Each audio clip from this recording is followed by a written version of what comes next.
वैभव जी, ये फेड के rate hike का हम सबको इंतजार था।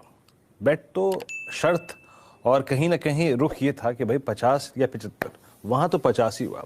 लेकिन उससे एक दिन और 12 घंटे पहले आके आप देखें, इक्वेशन भारत में चेंज हो गई।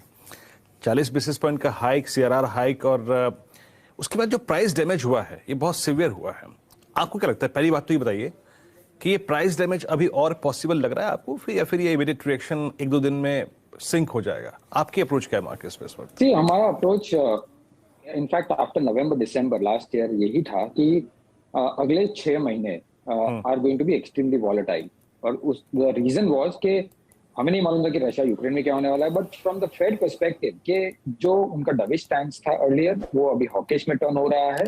और क्वांटिटेटिव टाइटनिंग के साथ साथ इंटरेस्ट रेट्स हाइक की भी बात हो रही थी। उसके बाद अगर आप देखें तो हर एक इन्फ्लेशन नंबर आपका एक्सपेक्टेशन से ज्यादा रहा है।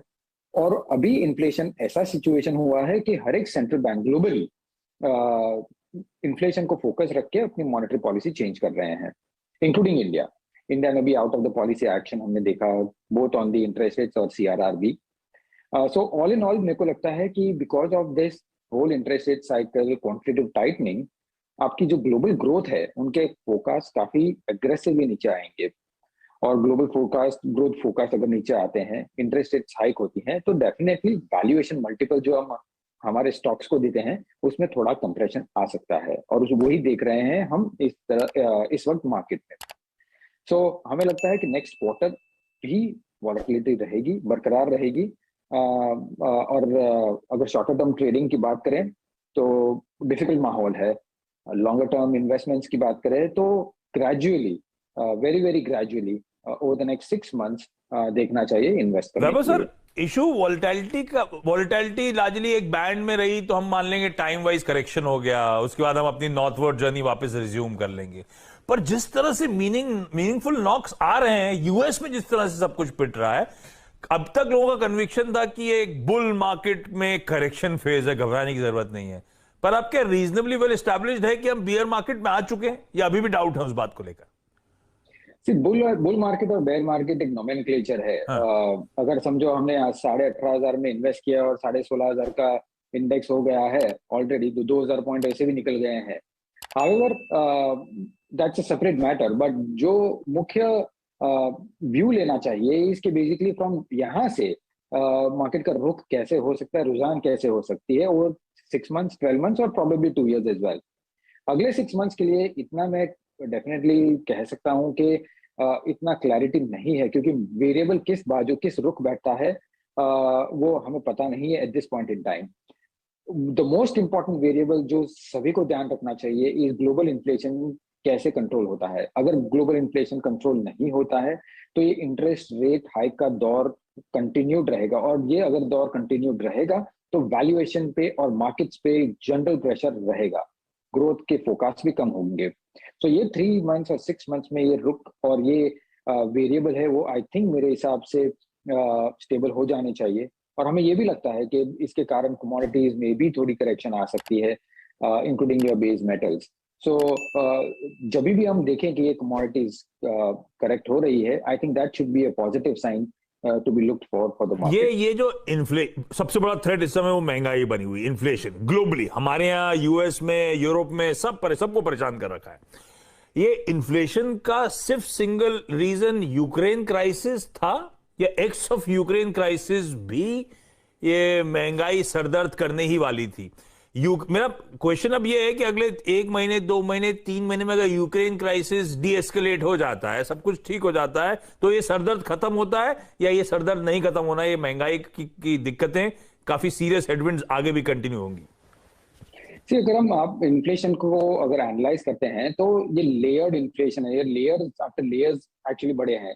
इनिशियली अगर आप देखें तो यूएस से डिमांड लेड इन्फ्लेशन चालू थी, बिकॉज वहां हमने देखा because of the Covid free money दिया गया और वो उससे काफी खर्चा और कंज्यूमर रिटेल स्पेंड भी काफी हुए, तो डिमांड लेड इन्फ्लेशन था इनिशियल दौर पे। साथ में सप्लाई साइड इश्यूज भी थे, जो चाइना में हम सप्लाई साइड इश्यूज देख रहे हैं, कोविड के कारण देख रहे हैं, तो उसके कारण भी रिड्यूस सप्लाई के कारण भी इन्फ्लेशन बढ़ी है। लास्टली जो जियोपॉलिटिकल कंसर्न्स देखे हमने यूक्रेन रशिया के, वो एडेड लेयर था। So at this point in time हर एक मॉनिटरी और हर एक सेंट्रल बैंक ये देख रहे हैं कि लेयर्स ऑफ इन्फ्लेशन काफी है, तो वो बहुत ही डिफिकल्ट है प्रियम करना कि ये कब स्टेबलाइज होगा। ऑफ कोर्स ये एक दो कारण है जो इवेंट बेस्ड है, और वो इवेंट अगर सॉर्ट आउट होते हैं तो we may see cool off in inflation, और जैसे इन्फ्लेशन कूल ऑफ होगा I think situation should get kind of normalise. So इसलिए मैं बोलता हूँ कि हेडलाइन इन्फ्लेशन नंबर को देखिए, उसके इवेंट किस बाजू पैन आउट करेंगे वो डिफिकल्ट है at this point in time to tell. But आप बहुत ही सही बात कर रहे हैं कि वो सरदर्द बना हुआ है, जब तक वो उन लोग टैकल नहीं कर पाएंगे ये वॉलेटिलिटी कंटिन्यू रहेगी। आपसे सवाल पूछा था वो आरबीआई एक्शन को लेकर। अच्छा, ये आपने सही कहा, ये डिमांड साइड की जगह आप सप्लाई साइड हो गया, तो सप्लाई साइड को टैकल करने के लिए आरबीआई की मॉनेटरी पॉलिसी दरअसल कितनी इफेक्टिव होगी, एक। दूसरा, आपका क्या रीजनिंग है, क्यों फेड के मीट से पहले, मूव से पहले 10 घंटे पहले आरबीआई ने एक्ट करा, क्यों उसको प्रीएम्प्ट करा? क्या ऐसा था क्या कि फेड के अनाउंसमेंट के बाद फंड आउटफ्लोज होते, उस आउटफ्लोज को रोकने के लिए आरबीआई ने प्रीएम्प्ट करा उस मूव को? See, I think अगर हम हमारे INR रुपी को देखें तो rupee has been very very stable अगर दूसरी करेंसी से कंपेयर करें तो, राइट।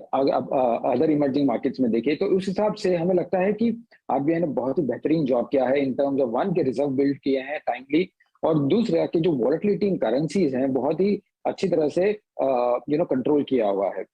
नाउ ऑफ कोर्स सभी को मालूम था कि Fed is going to act. अगर ईसी अगर हम इंग्लैंड, बैंक ऑफ इंग्लैंड देखें उसने भी एक्ट किया है। सो ग्लोबली सेंट्रल बैंक्स कर रहे हैं purely looking at the data, looking at the inflation and the urgency to act on inflation. So RBI ने वो कॉन्शियस कॉल लिया है कि कि इन्फ्लेशन ज्यादा है, और पार्लियामेंट का मैंडेट भी है कि हमें किस बैंड में रखना है सीपीआई को। सीपीआई अगर एक लेवल से एक्सीड होता है then RBI would probably have to act. It's not only about Fed, it's not only about other central banks. काफी वेरिएबल गए हैं before arriving at this conclusion of hiking rates by RBI. Vaibhav sir, बहुत बहुत धन्यवाद हमारे लिए वक्त निकालने के लिए और बढ़िया तरीके से सब कुछ समझाने के लिए।